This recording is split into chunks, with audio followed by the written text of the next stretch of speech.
Good evening, everybody, and welcome to this week's live stream. Let's begin with the bow.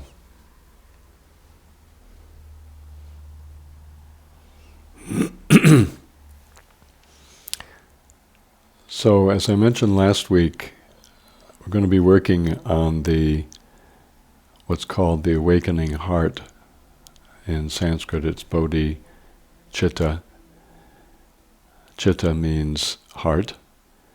The chitta is the intelligence of the heart, and bodhi means awakening. And always in the process of the journey, we're talking about a process. We're not talking about a static state. Some people translate bodhicitta as the awakened heart, but I don't think that's quite accurate. Sanskrit as a language is built around verbs. It's built around non-solidity, around motion and movement. So we say, in our lineage, we say awakening heart, and it's the journey that we make to come into a heart that is fully open and cognizant and aware and awake. So I wanted to talk just very briefly about the nature of the work that we do, and then more specifically about working with the heart. We live in a culture where all the emphasis is on arriving at static pictures of reality, and where this becomes the most pernicious and toxic is the way in which we all in our culture try to arrive at static pictures of ourselves, a static image, a static idea, which we call the small self of who I am. And then having constructed that conceptual framework for ourselves of our identity, then we try to live within it. We could say that much of the suffering that we go through in life, not the pain, because life has its pain as well as its pleasure, but much of the suffering, of the struggle that we go through, is that we're trying to fit something very, very vast into something that's very, very small. In other words, the person that we are is infinitely grand and fantastic and vast and inclusive, and we try to fit that into a very small idea or concept, which is the ego. And the discrepancy is incredibly painful, and we end up struggling, as we might say, trying to fit the infinite universe into the grain of sand of our idea about ourselves. When we engage the spiritual journey, and when we begin to particularly relate with the body, which contains all of our past, present, and future, we begin to enter into a process that's very, very different from the normal ego process of trying to establish an idea of ourselves and then live up to it. So what we discover, in the course of working with our body, the body doesn't have an ego. The body, on the one hand, is supremely intelligent, and the body knows everything there is to be known. The body is the receiver of all of our human experience, moment by moment. And when we begin to work with the body, we learn very quickly the body has no investment in who we think we are or the person we would like to be. The body is more interested in who we actually are. At that point, we see that there is the process of the spiritual journey is a continual unfolding, continual change, continual transformation. In the beginning, when we make that discovery, it can be alarming, and we often feel that we have a foot in two worlds. In one way, we keep trying to recycle the person that we think we are or the person we want to be, and then there's another part of us that knows that is basically irrelevant to our deepest aspiration, and we are doing this body work and having a much bigger experience of ourselves.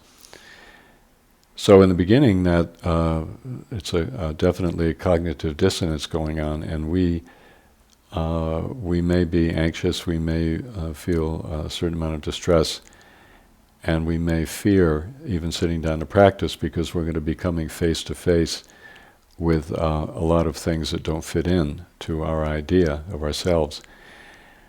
But I think over time, particularly working with the body, which is, it's so very grounding and it's so real, we begin to relax and we begin to, in a way, shift our allegiance away from the small ego to the experience of the body. And at that point, we're not so concerned to pin down who we are or, frankly, who other people are. We're not so concerned to pin down situations. We're not so concerned to pin down exactly what emotion am I feeling and what does it mean. There's much more a sense of, as Hong Jur says, of letting go, of releasing, emptying out, and allowing our experience to just be what it is. And that, at a certain point, it seems like we're doing very well, and we do get it, and when we get stuck, we can go back to the bodywork.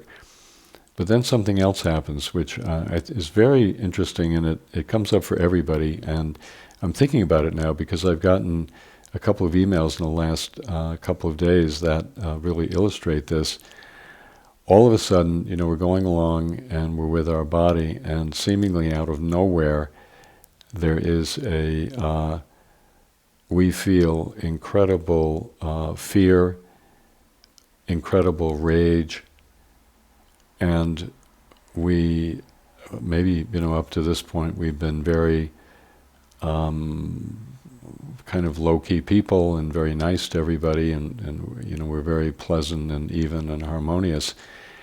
And all of a sudden, we're filled with this very other energy that may be dark, it may be incredibly angry, it may feel hurt to the point of despair, and it really shakes us.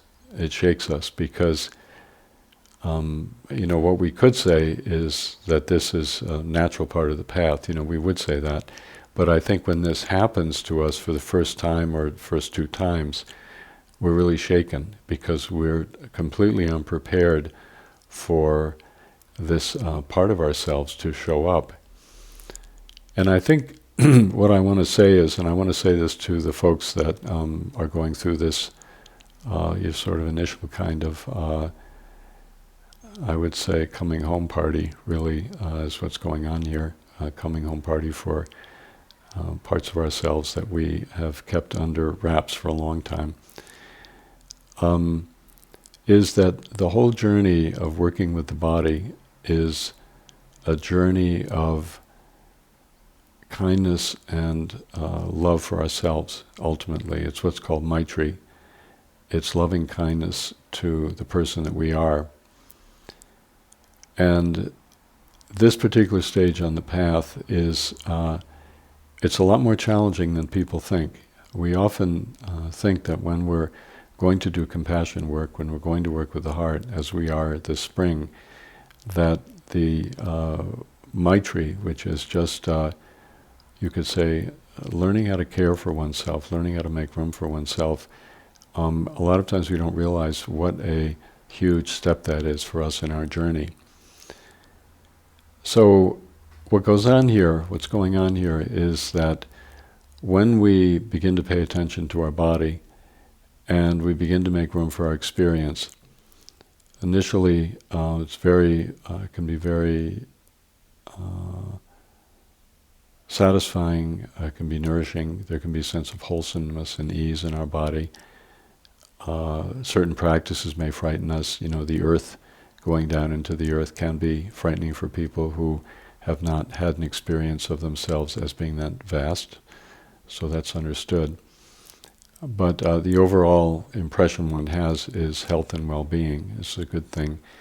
And then these other parts start showing up, and that's all part of the maitri practice. The first stage of working with your body is loving kindness for yourself, because we were all brought up to judge ourselves very harshly.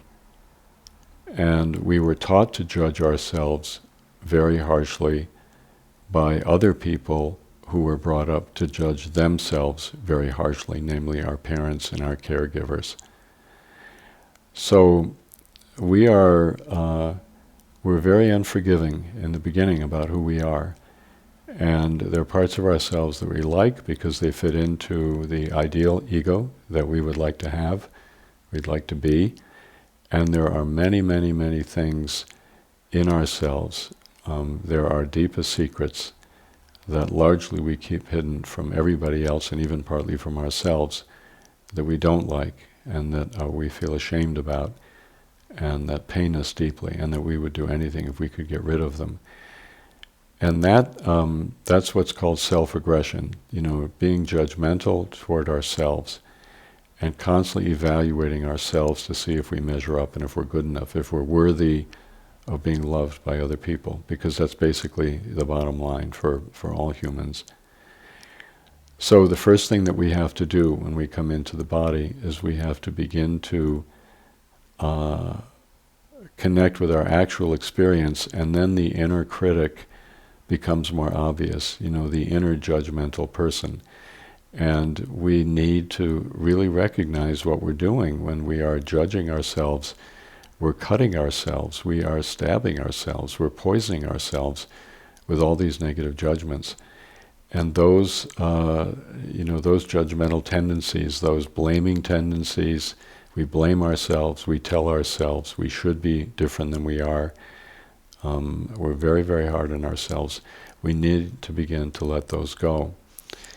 And when we do that, it can be a very painful experience for us and very frightening, because, strange to say, the human ego largely survives an aggression towards oneself. The human ego is a structure of judgment against most of what we are, and that's how the ego survives. It's engaged in this perpetual activity of deciding what is okay and what isn't in ourselves. So when we begin to release the inner critic or the inner judge, it can be scary, because what you're doing is you're basically saying, there's going to be a lot of room here, I'm not going to, basically shut down everything that I am. In fact, I'm going to get out of the business of deciding what's okay and what isn't okay. I'm simply going to be present to myself as I am. When we do that, we are supported by the body work, because by coming into the body, we find a different source of satisfaction.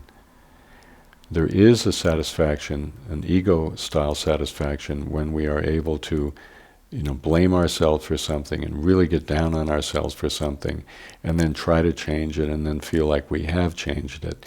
There's a certain payoff there, but it's a noxious payoff. It's a toxic payoff, because the price is we have separated from who we are. So the body work gives us a different source of satisfaction. We come into the body and we begin to feel actually letting go of tension, releasing, and feeling present and feeling at home, feeling grounded. We feel more secure. There are just a whole series of events that happen when we start doing this body work that and begin to replace the ego satisfaction that we have been feeding off of our whole life. But then, as I say, the more this process unfolds, we start to run into some very difficult parts of ourselves. And initially we may feel that we're losing it. We may feel emotions we've never felt before. We may feel a kind of a sudden eruption, as I say, of anger or rage out of nowhere. And then maybe it's against our parents, and maybe we find that we actually hate our mother, which, in this culture is not okay. It's not okay to hate your parents. Well, we don't hate our parents, but what's happening is we are feeling feelings that have always been there, and we have been unwilling or unable to feel until this moment, but they've been there all the time, poisoning our relationship, with our parents and with the parental principle in us. So this is a very important moment on the journey, and we're not talking about loving other people yet, and we're not talking about developing the heart yet, but we're talking about beginning to establish a kind of relationship with ourselves so that we actually can include not only the parts of ourselves that we like and approve of, and not only even certain feelings that we find difficult, but actually parts of ourselves, whole split-off complexes. Each moment of our life, as I said in the past, there's been an adaptation that has occurred in order for us to survive and be okay, beginning from the beginning of our life. And those parts, particularly the ones that were very, very, very pain-filled and that required us to turn away from what we were actually experiencing, they are still there, and they're waiting resolution, and they will appear. They are going to begin to appear. And the bodywork makes room for it, and the bodywork gives us the ground and the tools to accommodate these parts of ourselves. But it is incredibly difficult. It is so difficult, because the people we meet from the inside, the people, the 2-year-old child who feels that he or she has been abandoned, or the 4-year-old child who feels rage because of something incredibly unfair and hurtful that has happened. These children are going to have their day sooner or later. In the Buddhist tradition, it's said that if you die without meeting these children and making room for them, you're going to meet them in the bardo, in the state after death. Because at that point, the human ego can no longer fend off the truth of one's own history, and so you're going to run into them. One of the purposes of the work that we do, and particularly in the Vajrayana with the somatic practices, is we are getting to that project now, rather than deferring it. And we are in as I think I said last week, a tremendously heroic way, we are welcoming all these parts of ourselves. And when we are engaged in that process, and we have that kind of fundamental openness to ourselves, that is an act of the deepest love for ourselves. The deepest nature that we have, the unconditioned Buddha nature, the field, the uncultivated field of awareness, is the source of all wisdom and knowledge and love. It's our deepest resource, our deepest power, and our deepest state of being. And that state of being initially needs to make room for everything that we are, and then we can make room for everything that other people are. And as we teach in this lineage, ultimately there's really no difference. If you go through the journey of maitri and you learn how to allow the love of your basic being to make room for everything that you are and everything you've ever been, everything that you go through and everything you've ever gone through, and make room for it in the sense that you're willing to be present to it and feel it and go through it, then the outcome of that is limitless compassion for other people. So, for those of you who were emailing me this week, or maybe you sent in questions about this, although this is a very difficult stage on the journey, it's a very, very important one. Rinpoche once said, what we're doing, at the highest level, the essence of the journey and the core of the work, it's not for everybody. The teachings are for everybody. The message that the body is awake and alive and sacred is for everybody. The view of the goodness of human life and the beatitude of the universe is for everybody. But the kind of work we're talking about here, where we take on the practice of somatic meditation as our life discipline, is not for everybody. because it involves not just a superficial transformation, but a very fundamental transformation where everything changes. And the price is that we do have to go through these experiences, and we have to welcome back what comes up. So, just to emphasize, as I've said before, when we do this work, very good to rely on the people around you. We are social beings, and we need each other, and we learn from each other. Not only learn, but we entrain with one another. And if my heart is dysregulated and unsynchronized, I can sit with you, and your regulated heart and your entrained heart will bring me back. So when we're in these really very especially challenging moments on the journey, and there are a lot of difficult experiences coming up, it's very important to rely on the people around you who are of like mind. I mean, obviously, talking to people who don't understand, or people who are going to misinterpret, or people who are going to try to drug you or medicate you out of your journey, not helpful. But at this point in our world, there are a lot of people who do get it, and so we need to seek them out, whether they're Sangha brothers and sisters, whether there are meditation teachers, whether they are our somatic therapists or body workers or whatever it may be. And so I just want to strongly encourage everybody in that direction, when you really are deep in it. But the other thing is realize, you're not alone in going through this, and every person who's ever made this journey throughout human history has gone through the very same thing. And it really is true that we're all the same. At the end of the day, we have different ages, and we have different corresponding experiences and levels of, how much we have seen and been through. But we are all the same. We go through exactly the same journey, all of us. And there are no big people, as we sometimes think, there are big people who have the answers. It's not like that. Each one of us is the big person, and we're also the little person at the same time.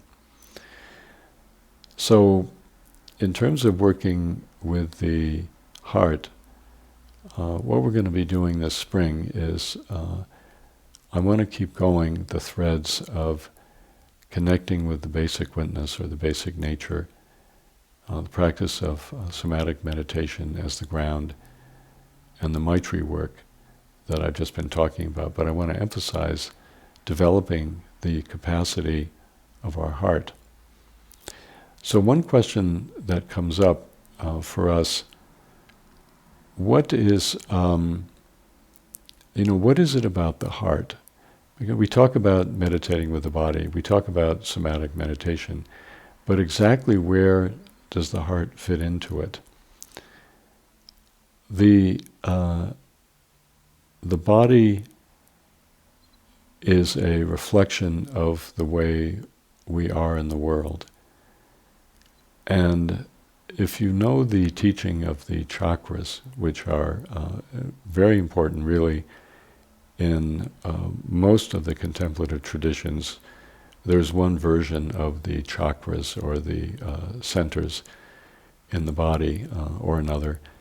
If you know much about them, this is really a very important topic for us to understand. When we our basic nature is the empty, open space of awareness. It has no beginning, it has no end, it has no boundary. It truly is infinite and vast. And that space at the same time, it gives rise, as we teach, and as you probably have heard me teach many times, it manifests itself. It has a certain demeanor at one time or another. For example, sometimes that space is very warm and very passionate. Sometimes it's tremendously energized. Sometimes that when we touch into the awakened state, it has a sense of tremendous primordiality and depth. At other times it's incredibly fresh and young. At other times it's just simply empty and clear and infinite in extent. And these are all ways in which the fundamental space of our basic nature, the immeasurable expanse, expresses itself or shows itself or manifests itself to us. It's always space and it's always empty, but the emptiness has those can have those different aspects and others as well. Another interesting one is, which you sometimes felt around Trungpa Rinpoche, was that the space was incredibly threatening. You couldn't put your finger on it. It was empty, it was vast, and it was really scary. It was really threatening. Rinpoche talked about this in terms of his own teacher, Jem Kuntrul, as black air. There's just this feeling of tremendous danger. So, in the human body, the space manifests itself in each of our centers. We have the lower belly, which is the yin place, the lower dantian in Taoism, the secret center in Buddhism, and it's the space in its infinite primordiality, connecting in. That space manifests itself as the sort of nuclear reactor of our state of being.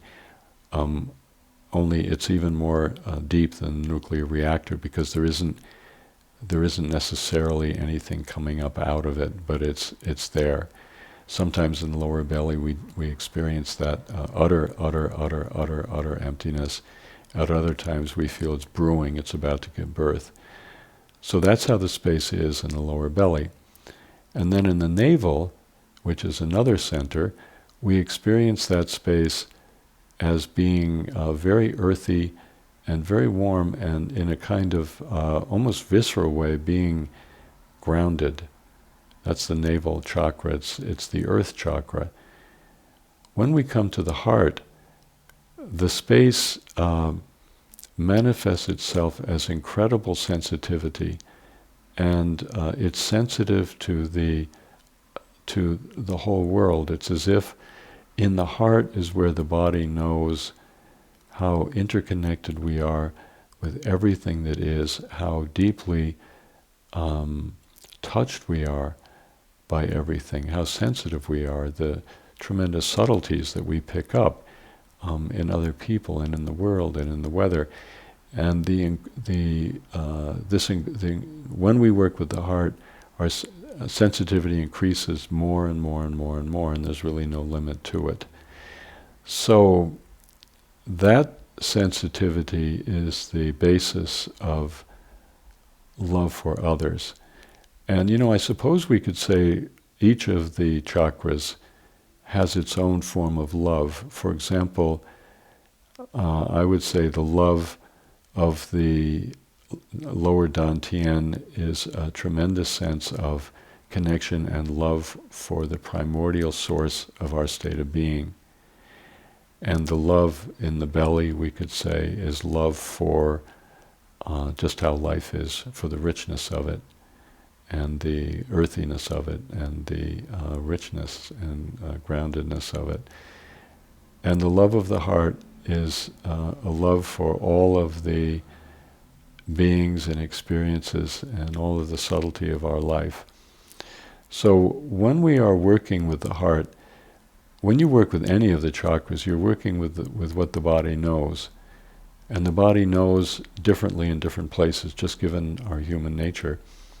And what the heart knows is the other.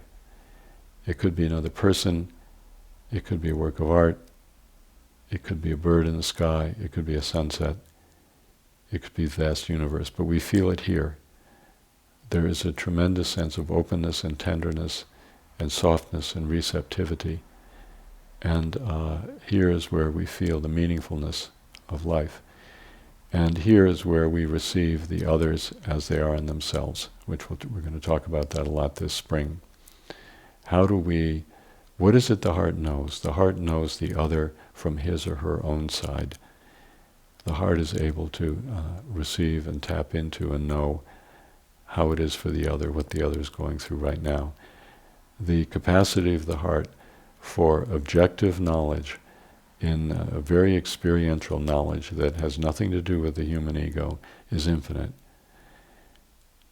And then, just to round it out, then we have the throat chakra, and that one is where we want to express, we want to sing, we want to show people, we want to vocalize what our experience of human life is.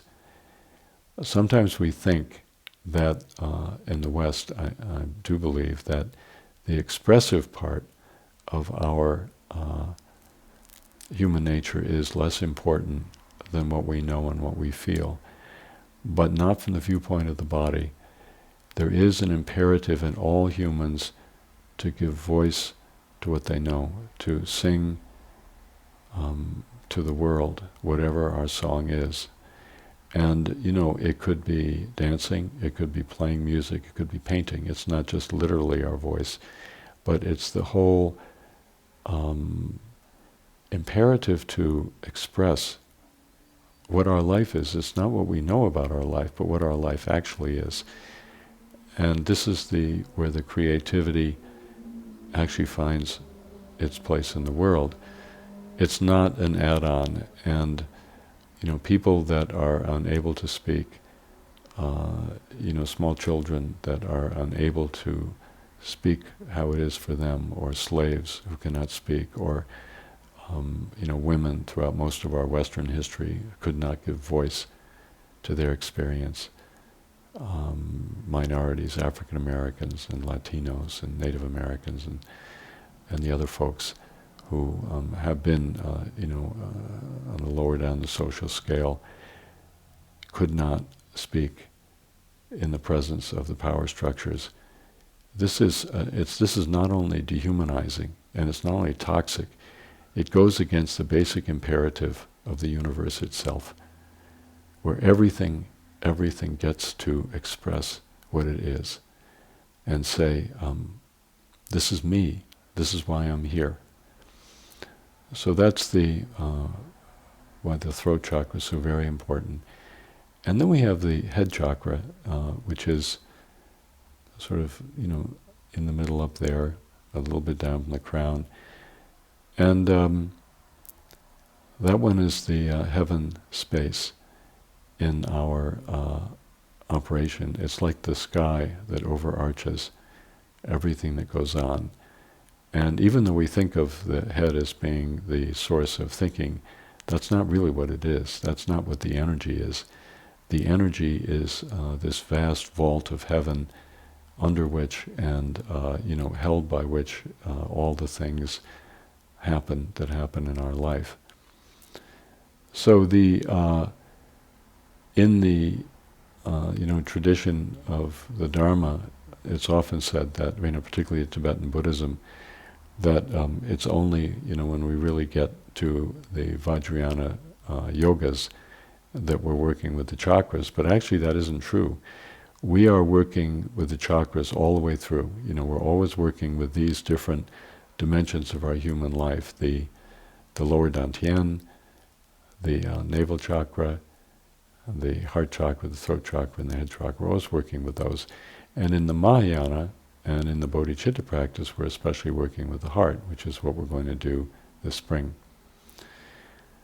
So that's probably enough for now. I have a lot more I want to say about the heart, but I'd like to do some practice with you now. So I want to begin by once again connecting with the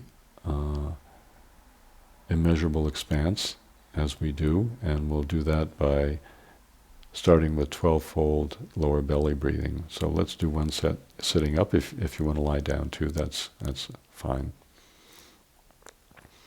Okay, so 12 breaths in the lower belly, a medium to full in-breath, very gentle, and then when you empty out, empty out, empty out, it's slow, but it's very steady, and then you empty out so that you squeeze your lower belly down to zero, emptying out all the stale prana and all of the conceptual thinking that gets between us and our basic nature. Okay, so you can begin when you're ready. 12 breaths in the lower belly.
If you get done before me, just do a few more.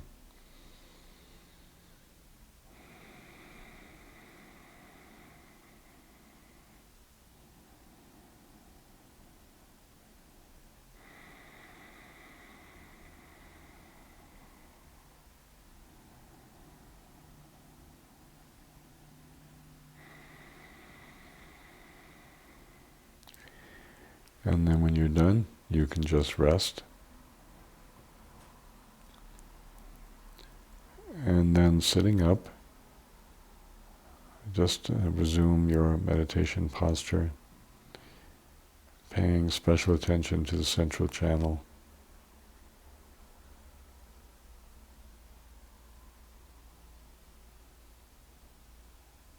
Along the spine, just on the inside of the body, just feel that corridor of space from your perineum up to the back of your head.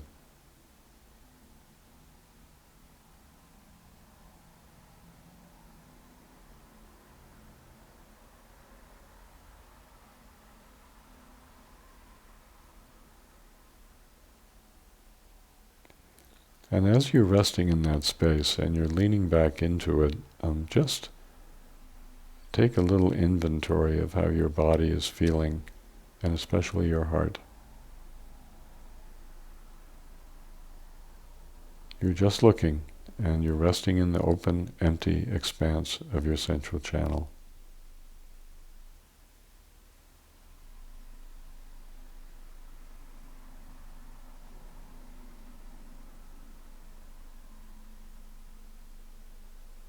And then coming to the heart, begin to breathe very gently into the heart and feeling what's going on there.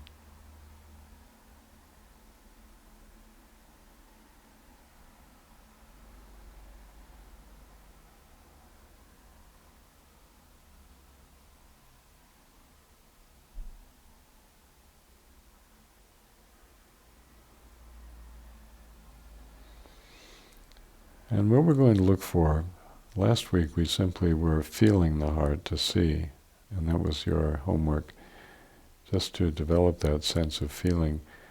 And now we're going to specifically look for tension in the heart. And tension can feel like shackles around the heart. It can feel like armor around the heart. It can feel like pain within the heart, tightness, contraction, shrunkeness, or even numbness. So we're breathing into the heart and we're looking to try to ascertain the tension, and there are likely to be many, many different kinds of tension and different places of tension that we uncover. So see if you can feel that.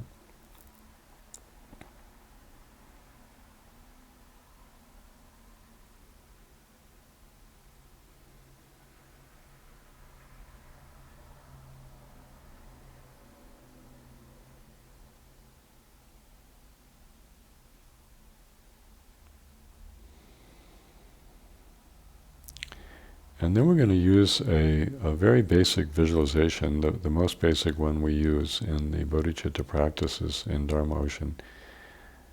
It's called the 1,000-petal lotus. So we're going to visualize a lotus that is kind of standing up like this, right in our heart center. And on each in-breath, we're going to breathe in and feel the tension as a closed lotus. So the lotus is all closed up. And on the out-breath, we're going to open just one petal of this 1,000-petal lotus, and we're going to release a particular tension with that. So each tension in our heart that we feel now or we will feel in the practice is going to be one of these 1,000 petals. In-breath, you feel it. Out-breath, the petal opens. And we let that tension go. Okay, so let's begin to do that.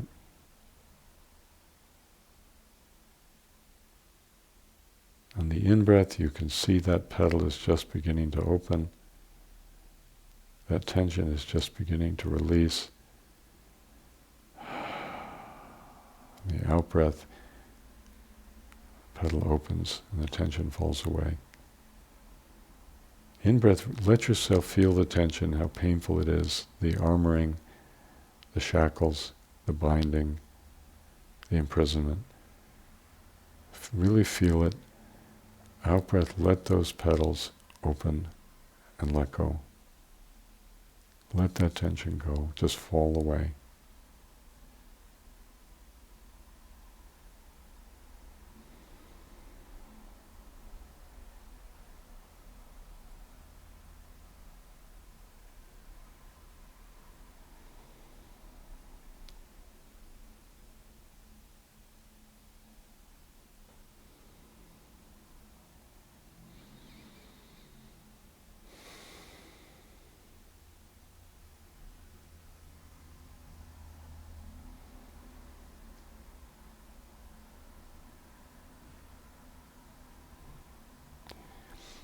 And we're breathing into actual pain that we have. So this is what we're looking for. You're breathing into that pain, and then on the out-breath, just open and let go.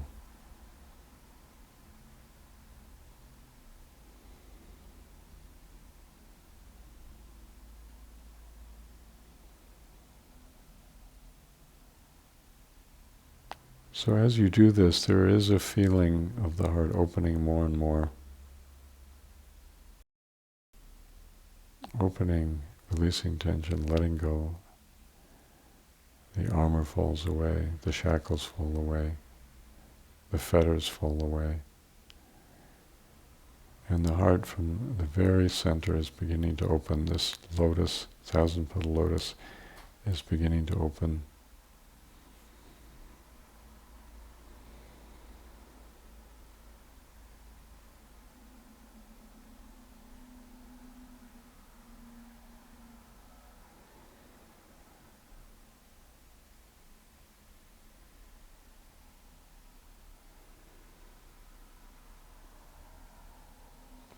Notice that there are going to be places in your heart that are really stuck, and you're going to have to work more with them. Really achy, really painful. It might be on this side, or it might be on that side, or it might be in the back.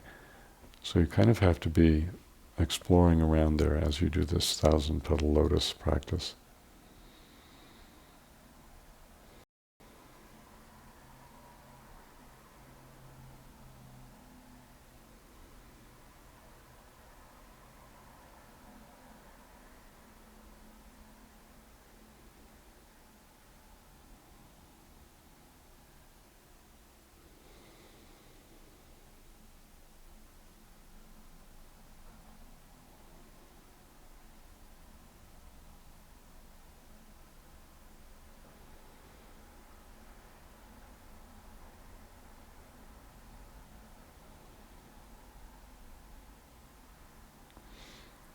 And as you open, notice if you begin to find some kind of space in the middle of the heart that really is clear.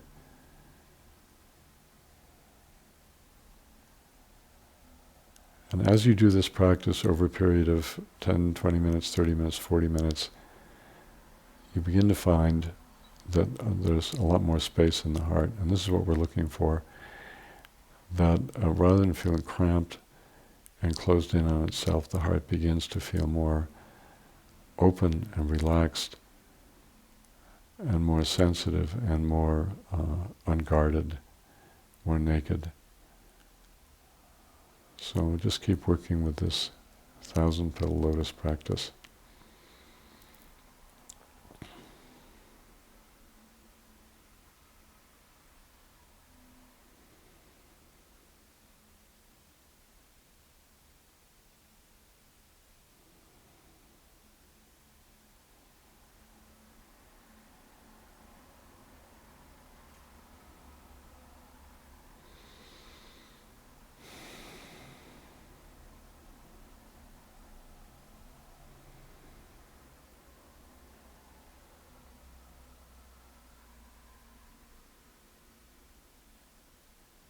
If you just can't get through some particular achy part, or you have pangs that just keep going, don't worry. Sometimes it takes a lot of time. We're addressing not only the energetic aspect of the heart, but also the physical. And there is the transformation of the energy of the heart, but it also helps the heart muscles relax. It helps the arteries and veins and to open, and it releases tension that gathers in the heart. We're working with the muscles around the heart as well, so there's a whole process here that is both physical and energetic as well as purely spiritual. So I'll just keep working with this practice and explore, see how it is for you, and see how it changes over like I said, a period of time.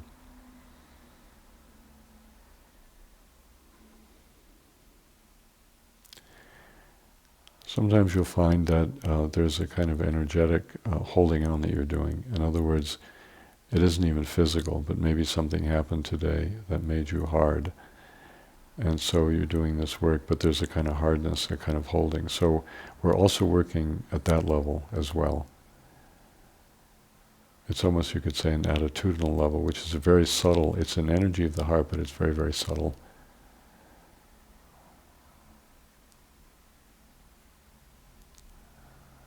We're looking for an experience of utter tenderness, nakedness, unprotected, open to the universe, and we're not going to achieve it in the beginning, but that's in the long run where this practice wants to take us.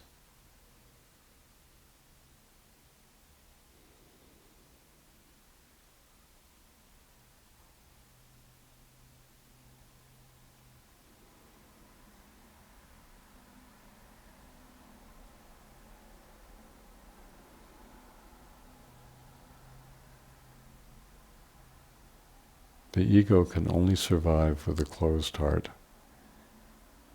When we arrive at a place where our heart is utterly open,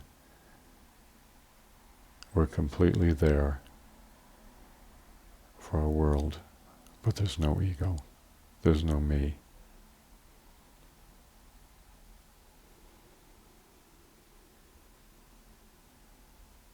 There's just this boundless, open, empty field of love, which is the true nature of the heart.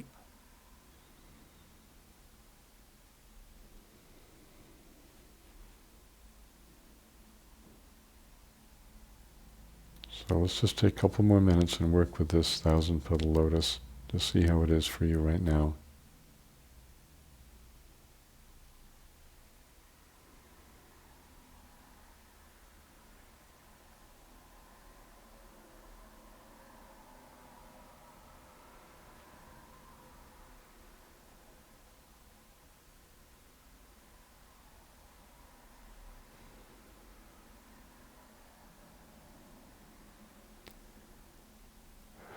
Okay, I think this is probably enough for you. So between now and next week, I'd like you to work with this practice, the 1,000 petal lotus practice, and try to give it some serious time. If you can, try to give it, I'd say 25 to 30 minutes to 40 minutes every day. And you'll find that it evolves, you'll find you learn a lot of things. And then next week we'll assess, and then we'll go further. So at this point I'd like to invite Elizabeth to join me and see what you guys have been sending in.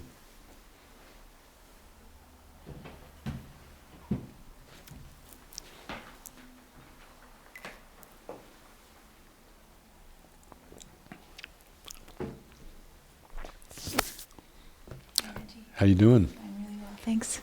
How's Serena? She's good. She's on fire. She's talking and running and just so expressive and full of life. It's amazing to watch. It's really fun. The development of language and... That's right. Yeah. Now you know it's been going on in there all this time. Yeah. Very good. Yeah, it's fun. Yeah. I love that practice, and what came to mind was the first Datun that you taught it. Yeah. And, weeks of doing that kind of work, and my heart was so sore. It was like a muscle that I was working, and it was so achy. Oh, that's interesting. Yes, I'd sit up in the morning, ooh, Yeah. And I remember one of our Sangha brothers got up and said, "What do you do if your hearts are frozen Tyson chicken?" And he said, "Just keep working with it. It will melt. It will open." Right. That image always stuck with me too. Yeah, that's funny. Yeah. If I told you, I'll tell you later who it was. But yeah, okay. You'd remember and think it was fun. Let's see. So we have lots of questions here. Alex in Niwat asked, "What should I do during practice if I don't seem able to relax and let go?" Well, it's so important not to set up a goal for your practice. When we hear an instruction is relax, there are two ways to take it. One is, what we normally do is we take it as some kind of command, like you have to relax now. But that's not helpful, because if we take it that way, then it just alienates us from what's actually going on with ourselves. We should take relax as a mirror, and if we're not relaxed, when you're told to relax, it's like a mirror that shows you how tight you may be and how bound up. And at that point, you just feel and you relate to what you see in the mirror rather than judging it.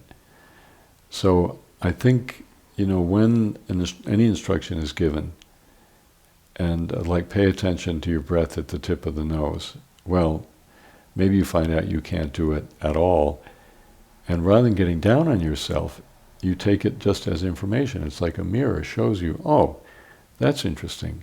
I'm very, very distracted right now.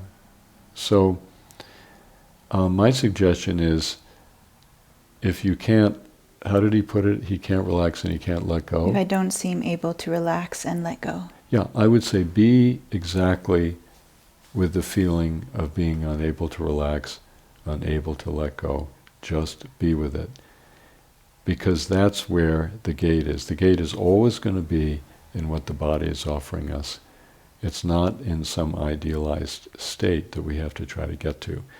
I know it's a subtle point, but it's really, really important. So just, be uptight, be hanging on, be unable to relax, and just be with that as fully and completely as possible, and try to surrender into it. I've heard you speak about if your mind's really running, to go into the lower belly, and I heard the point you made of just being with it. Mm-hmm. At what place do you recommend someone kind of take that measure of, I better lie on the earth and really, breathe in my lower belly or come back in my body, versus relating to what's going on? Yeah, that's a very, very good point. So I'd say the first thing is don't judge it. That's what I'm saying to Alex. Don't judge it, be with it. Mm-hmm. Then the question is, okay, this is my scene. I'm not judging it, but it's very painful. How am I going to work with this right now? And I would suggest lying down. I mean, for me, if something, sometimes really things happen, and you sit down to practice and you're not there. It's just not happening. And at that point, for me, yin breathing is the default. I will lie down, I will put a towel over my eyes, and I will stay there until something happens, breathing into the lower belly. And sometimes it takes a long time. And I'm not saying you have to do it all the time, but you can explore, you can experiment at that point and see, is there some way I can actually bring myself back if you're really distracted, you're really, really gone. I would advise it. I don't think, some people say, well, you accept whatever happens. I don't think so. I mean, if you get up in the morning and you're really bad mood and you're aggressive and you know you're going to hurt somebody's feelings, I wouldn't just accept that. I would actually work with it. And I think the same thing is true when we're super distracted. We need to bring ourselves back, because when we are gone, we're not helping anybody. You know what I mean? Mm-hmm. But I think, it seems to me he might be talking about something a little bit more subtle, where he senses he's hanging on. At that point, you can do any practice you want to, but that's what's going on. Mm-hmm.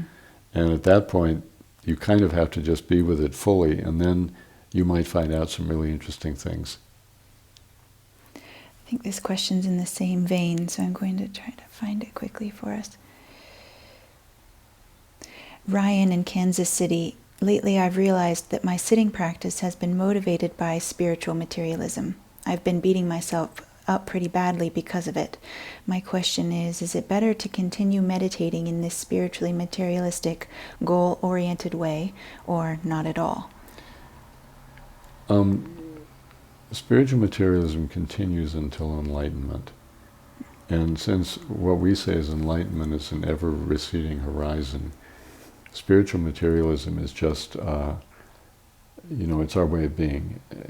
Without having some idea of a goal, you wouldn't do anything.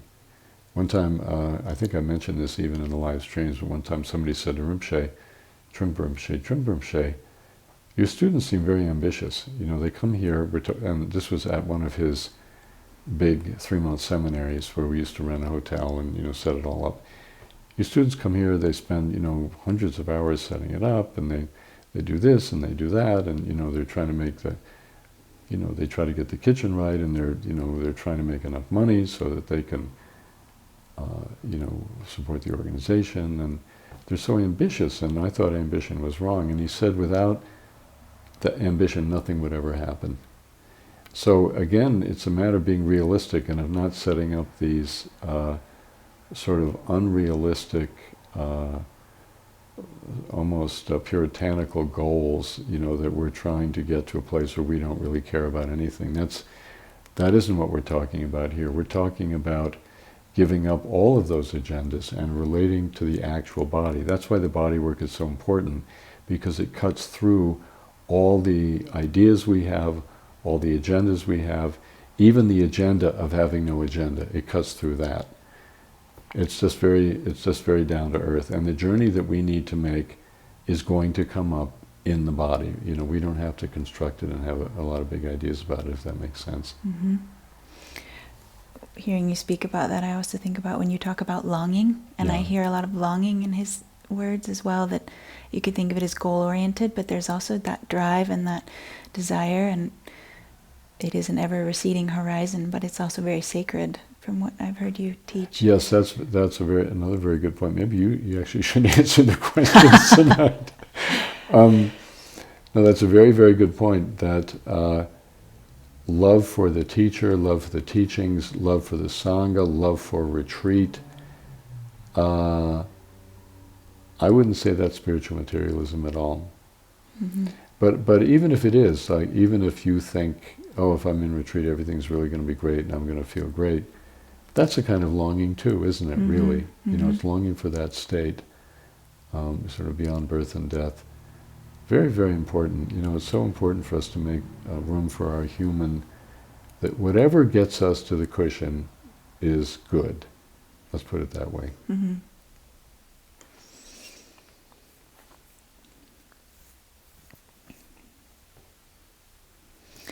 Okay, going back up to the top.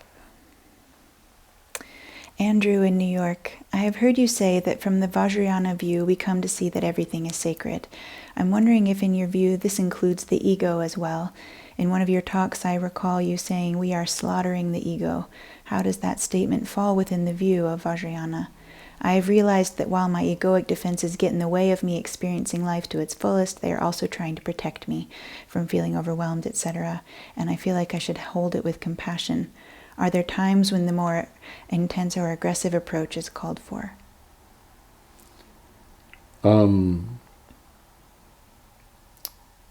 I don't think I said we slaughter the ego. I don't remember any No. of the live streams you saying that. I don't know where that talk. It isn't something I would say. I talk about the pathological ego and the healthy ego. And this is pretty much, I think it's in pretty much all the recorded teachings. You know, I think it's in your breathing body, Mahamudra for the Modern World, Practice of Pure Awareness. And what I mean by that is when our ego becomes a self-concept that separates us from everything else. In other words, all we're doing is rehearsing our own personal narrative of who we are. And that becomes an isolating factor. It keeps us apart from our body and our experience and from the world we live in. That ego is pathological, and it needs to be healed. It needs to be addressed. And on the other hand, when the ego becomes, let's talk about it neurobiologically. The corpus callosum is a neurological network that connects the thinking mind with the experiential body. It connects the ego mind with the vastness of the Buddha nature. In modern people, the corpus callosum it's atrophied because it's not really used, because we tend to rely so much just on our thinking mind. When we begin to do body work, at the very beginning, the ego really is in a state of aridity, of disconnection from experience, and most of all, it's frozen, and there's no journey for people. People can't move forward. And so what we are looking to do is through the body work, we are connecting the conscious mind with the soma. We are developing the corpus callosum as a mediating factor, so that what begins to happen is our conscious mind becomes aware of what we're experiencing moment to moment. That's what the bodhichitta practice is, that by developing the feeling of the heart, then consciously we begin to have a much vaster world of experience, and we begin to sense the connectedness that we have with everything. The ego is still there, but it's not isolated anymore. So what we're really looking to overcome is not the ego itself, but it's the isolation of the ego that tends to, it leads to a kind of spiritual death. So I wouldn't be aggressive to the ego. I would just let the ego connect itself up with our actual experience in our body. I mean, that's really what we're talking about. Yeah. Tonya, I'm reading Spiritual Materialism, and it suggests to have a spiritual friend or a teacher. How do I find a spiritual friend or a teacher?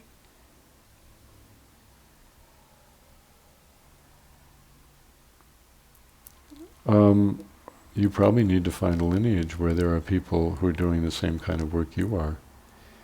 Spiritual friends are not just, like in Dharma Ocean, it's not like, I'm the spiritual friend, or Caroline's a spiritual friend, or, Elizabeth is a spiritual friend. The way we are as a community to each other is we're spiritual friends to each other, and that's the strength of the Sangha, that's the strength of a lineage, that you have a lot of people who are working on themselves, and because of that work are inspired to be there for other people who are doing the same kind of work. So I think you have to have a strong practice, I think, in the beginning, so that you have a sense of yourself and what you want, and then I think you need to find people that resonate with what you're doing. And in some cases it could be Dharma Ocean, and in some cases it could be the Zen Center of San Francisco, it could be the Vipassana community in Thailand. I think for each one of us there is a Sangha out there, there is a community of people who are doing work that really resonates with where we're going and what we need to do. And I think that's really key. You know, when I met Trungpa Rinpoche, everybody thought that the only spiritual friend was the guru, and you had to find a guru, and where am I going to find a guru? And I think what we've learned over time is, first, I know as a historian that's not the way it was in the tradition, even though it's painted that way, that it's communities where the sanity resides rather than in one single person. So that'd be my suggestion of, you know, locate a lineage and locate a community of people and join in, and then it will develop, and they will be spiritual friends for you, and you'll be a spiritual friend for them. Greg, this is a technical meditation question. Mm-hmm. Regarding breathing through all the pores in the body, I've Mm-hmm. experimented with 2 ways. One is opening to the back, to the Dharmakaya, with appearance in the front, and then breathe the 2, blending them back and forth. The other way is omnidirectional, breathing the universe in from all directions into the central channel, Mm-hmm. and breathing out from that space. The latter is more difficult. Is one method better than the other? You know, with all of these practices, and I would say whole body breathing, which is what he's talking about, is one of them. There are a lot of different ways to do it, and on different occasions, different ways of doing it are going to become, they're going to just be there for you. You know, on one day, it may be his first method. On another day, even though it's harder for him, more difficult for him, it may be this unidirectional breathing. Some days you may breathe into the central channel, some days you may just breathe into the body. But the main thing is to take the thinking mind out of it and just see what your body wants. And this is the hard part for everybody, because I think with doing any of these practices, don't worry, it was just my watch fell off the table. With doing any of these practices, ultimately, you want to get into a place where you're listening to what your body actually wants, and your body will tell you. And you have to, I think, resist the temptation to go along with some agenda that you have when you go into the practice. Yeah, you can have a starting point, breathe in through all the pores of your body, but then see what your body wants. Maybe your body wants you to breathe in really up in this region, up in the upper chest, and you're bringing everything up here. There's a practice that's taught in the practice of pure awareness called the rooting practice, which is yet another way to do whole body breathing, where you breathe into your body and then you begin to breathe from your cells up into your heart. So all of these practices they're never practiced exactly as taught. You need to start with the template, start with the instructions given, but then you need to see where it wants to go once you start doing it.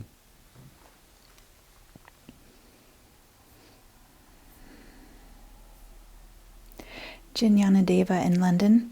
I have previously seen sensitivity as a problem. You talk very beautifully about sensitivity. Can you say anything about not getting overwhelmed in life? I went to the dentist recently and spiraled into anxiety that no lower belly breathing could help me out of. I ended up having to max out on sedatives and got only part of my dentistry done. This is one example of many in my life.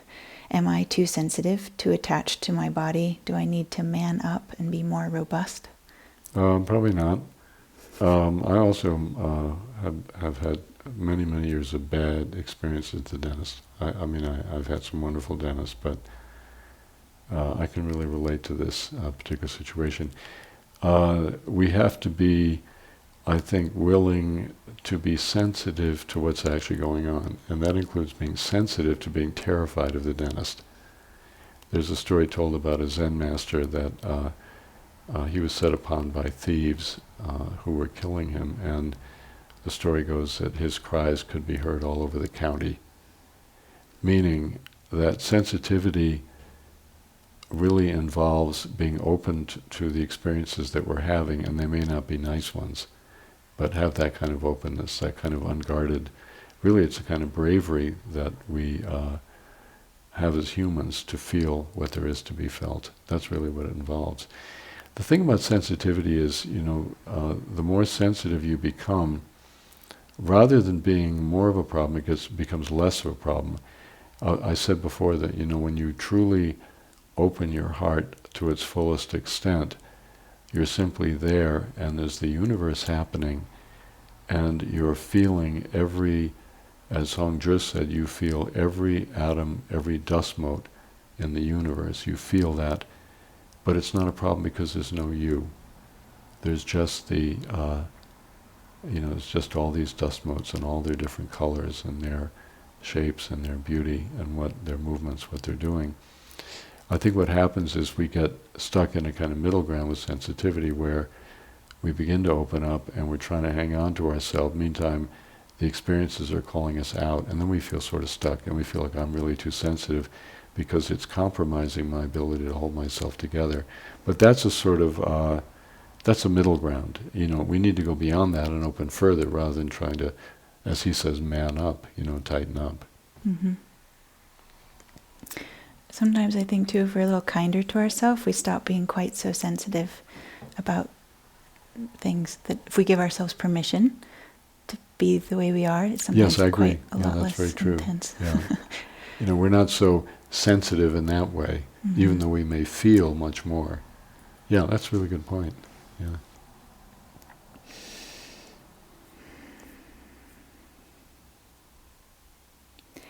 This Ellen in Israel, I've been doing the seven-limbed bodhichitta training using the practice library as described in the Path document. Mm-hmm. She's done hundreds of hours.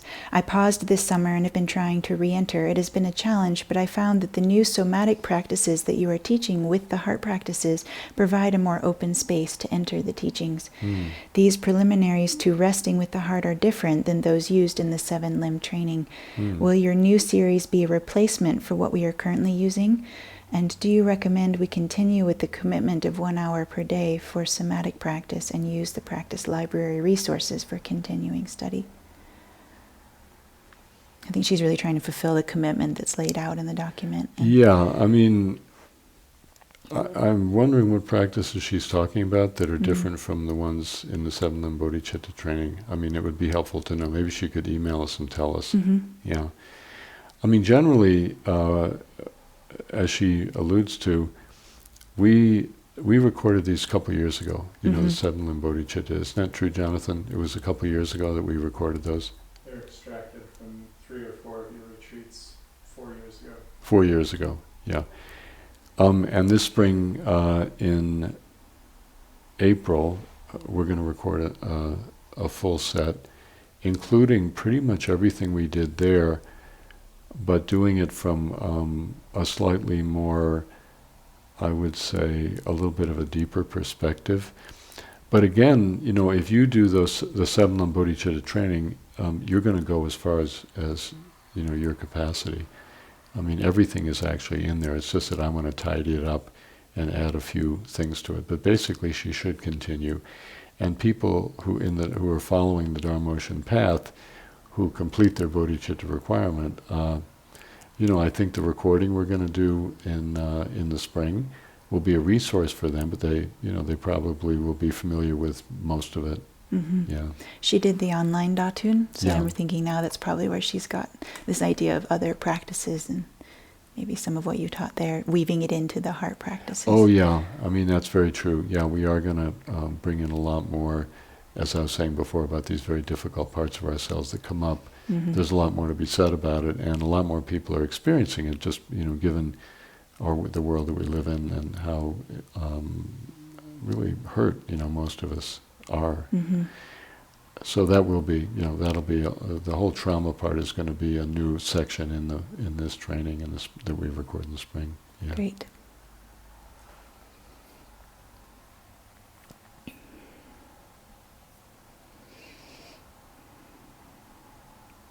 Kavani, I was diagnosed with chronic leukemia last year and have been experiencing a lot of fear about it. Sometimes I find it easy to surrender to my body's ailment on the cushion, but once again, as I've mentioned before, when I'm not meditating, my mind can really grow quite crazy with it. I fluctuate between hope and despair. I'm wondering if you could shed some light on the subject of living with a chronic illness. Yeah, I think the most difficult part of chronic illness is the hope and fear. Mm-hmm. And, we do get caught in cycles where we're really not relating to our body at all. We're just completely caught up in, something good happens, and you think maybe it's you're going to make headway, and you're going to resolve the disease, and then something bad happens, and you think you're dying. And I think that's part of having a chronic disease. And I think again, what we're looking for is to make room for everything that we are, and for all of our human reactivity to the suffering that we go through in our life. We would love to have some kind of practice so that we don't get so disembodied when we're sick, that we don't separate from ourselves. But actually, it's probably, in the long run, more important to make room for and be kind to ourselves when we do freak out, about what we're going through. But, having said that, I do think, various times when I've been either very ill or I've had injuries that were extraordinarily painful, I think the closer we can stay to the illness, the closer we can stay to our body, the closer we can stay to the pain, the better. And often it is when we are able to, set aside for a moment the hope and fear, and come back to our body, and come back to the illness, and even if we're dying, come back to the process that's going on for us. There's a lot in that for us. There are a lot of openings, there are a lot of discoveries, and ultimately that's the gate of freedom, is there, in the illness. It's not apart from it. So, while we need to make room for our human reactivity and all of the things, all the pain we have around being sick, at the same time we can also try to stay very close to it. Mm-hmm. What comes to mind too is, in my work, there's certain mind states that go with certain diseases. Oh, is that right? And I think it can be helpful to hold that really, that a certain mind state arises, to hold it lightly, that it's not personal, it's not your mind per se that's worrying, or this way or that. Can you give an example? Do you have one? Let me think. Yeah, like cancer is often associated with a lot of worry, and with a sense of victimization, or just feeling overwhelmed by life, or I'm not enough, or I can't do enough, and being attacked, so they do more and more and more, which is kind of how that disease works. Autoimmune is I can't tell what's mine and what's not mine, and I can never do enough. With similar, the immune system does too much. Syphilis has aggression in it. There's these minds. Lyme disease, it's a lot of they just kind of check out a lot of the time. They can't stay with something, or they self-sabotage. Those are examples. But if you can kind of see, that's one of the expressions of the disease. It's not as personal when that state really arises. Yeah, that's great. Yeah, that's really good. Yeah. I've had a lot of people ask about jhanas. Mm-hmm. I don't know if you want to speak about that now, or if you want to save that. What kind of questions? This one, Josh in Montana. In your Breathing Body program, you brought up Ajahn Lee. I don't know if I'm saying that name right. Ajahn Lee. Particularly compelling to me is his perspective on jhana. Mm-hmm. I wonder if you regard jhana as a set of practices distinct from what we are doing here, or if you see them as the same. Well, the idea of specifically looking for a jhana would be different, from what we do. Mm-hmm. We're not specifically looking for them. However, they do arise in the course of practice, and particularly what's called the samadhis of, where your mind really comes to a halt. And it's not, jhanas are regarded as worldly attainments. They're extraordinarily refined states of mind, but are still considered within the realm of samsara. They can be very, very useful because they increase your sensitivity enormously. So it'd be very, very helpful to you. In our tradition, we don't specifically seek them out, but they do occur. But then there's another kind of experience which are called samadhis, where you do enter into various states where the mind is very, very still and very, very open. And those actually that is what we're developing. We're developing, for example, in the Heart Sutra it says, a samadhi that examines the dharmas. which means, Avalokiteshvara enters into the samadhi, which means he's in a state of mind that's so extraordinarily open that he can see the rise and fall of experience. I wouldn't say we exactly seek them, but that's what these practices develop. Mm. And the samadhis are not within the realm of samsara, as we understand them, whereas the jhanas are. The problem with jhanas are they're very pleasurable, and they can turn into like you want more. You sit down and practice, and you really want to get into a jhana because it's so pleasurable and so peaceful and so blissful. And that can be a problem. It doesn't have to be, but it can be. And so in our tradition, we say, in the Vajrayana, we say basically don't seek the jhanas, seek the samadhis, Mm-hmm. which are truly egoless states of mind. Mm-hmm. Yeah. Are the jhanas things like tumo, where they melt snow all around them, or they run really fast? Like the Tibetan traditions of doing these kind of feats, they jump in the air and land in lotus posture. And they would be, now tumo's different, but Uh-huh. like the fast running thing, Mm-hmm. people would go into a kind of a trance state. Mm-hmm. Yeah. So that is that would be considered a jhana? Or is that cities? Is that different? Yeah. I mean, you could say that it's a jhana state of mind. Mm-hmm. Yeah. It's I a don't know trance much state of about all mind. that, so Yeah, curious. yeah. Okay. Riley in New Zealand, do you think developing the flexibility to sit in full lotus is worth doing? He was also asking about jhanas. No. Yeah. No. If you can sit that way without a lot of stress and strain, that's great. I know very, very few people that have done that have not injured themselves. Mm-hmm. There are some, Mm-hmm. but an awful lot of people who spend a lot of time trying to do it and then they mess up their knees. This is similar. Gordon in Brooklyn, what role do you feel that challenging the body and mind through physical training plays with regard to somatic awareness and the Buddhist path? Let's consider Zen. In Zen Buddhism, we have two traditions. We have the Soto tradition, which goes back to Hongzhi, and that's the one that Tibetan Mahamudra and Dzogchen are most aligned with, and it's known as silent illumination in China, and it's releasing all activity and all effort. And then there's another style which also derives obviously from China, and then there's Rinzai style of Zen Buddhism, which is very forceful, very masculine, very heroic, very almost militaristic. And personally, I'm not attracted to that style, but it's been very important in China and Japan, and there are many people in this country who are very attracted. And for them, exertion and very strong effort are the order of the day. And I would say, if that appeals to you, then it's fine.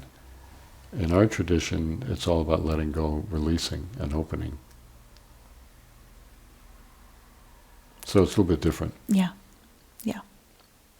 But in China, for example, the Soto people, to use the Japanese term, and the Rinzai people, there was a lot of debate and a lot of, I would say, conflict, but also there were some of them that got along with each other very, very well, and said that both of these lead to the same goal. It depends on what your temperament is to begin with. Mm-hmm. Yeah. So maybe one more. Okay. I think we've gotten through. Monica in Germany. During my practice with the heart, I realized anxiety and fear. I stayed with it for a while. Then came the visualization of green Tara behind me, and more I merged with her. That changed the inner situation into a mixture of fear and a feeling of strength at the same time. Is visualization of deities as symbolization of certain aspects of our being, as I have learned in other Tibetan teachings, how does that fit into your teachings? Well, we do that at the Vajrayana level. Mm-hmm. But, in the Tibetan tradition, a lot of very straightforward human experiences that, spiritual experiences have been set within a very liturgical tradition, And you don't need the liturgical tradition with all of the different deities and all of the different mantras in order to access these aspects of the awakened state, such as universal compassion. And, I think in our lineage, even when I teach Vajrayana, I teach it as points of access to our human nature. This is about being a human being. It's not about calling up deities in order to get in touch with ourselves. Although we can use the deities in that way, but as long as we never forget that everything that Tibetan Buddhism is about, or any spiritual tradition, is about capacities and capabilities and potentials that are existing within every human being, within ourselves and within others. And that ultimately, that's what we're doing, is unlocking this human body. As long as we don't forget that, then, anything that you want to use is fine. There's no problem with it. Yeah. Very good. Okay, well, thank you, everybody. And just to review, your homework is to work with the 1,000-petal lotus practice. And I would suggest following the steps. Begin with the 12-foot lower belly breathing, work with the central channel, and try to come in touch with the immeasurable expanse of the basic nature, the open empty awareness. Then feel the heart, look for the tension, and then do the 1,000-petal lotus. And let's say that that's going to be our homework for the week. Just a couple of things to let you know about. Caroline reminded me before I came over. Next Wednesday, which is a week from last night, for people in the Front Range area, I'm going to be offering an evening in Denver at there's a Dharma Ocean Center in Denver, or a place where Dharma Ocean meets. And you can go on the website to find out about that, but it's next Wednesday at 7. And then on the 14th of February, 12th, 13th, and 14th, Caroline and I are doing a weekend at Naropa University on the consort principle. And then for people on the West Coast, the California Institute of Integral Studies, is that the name of it?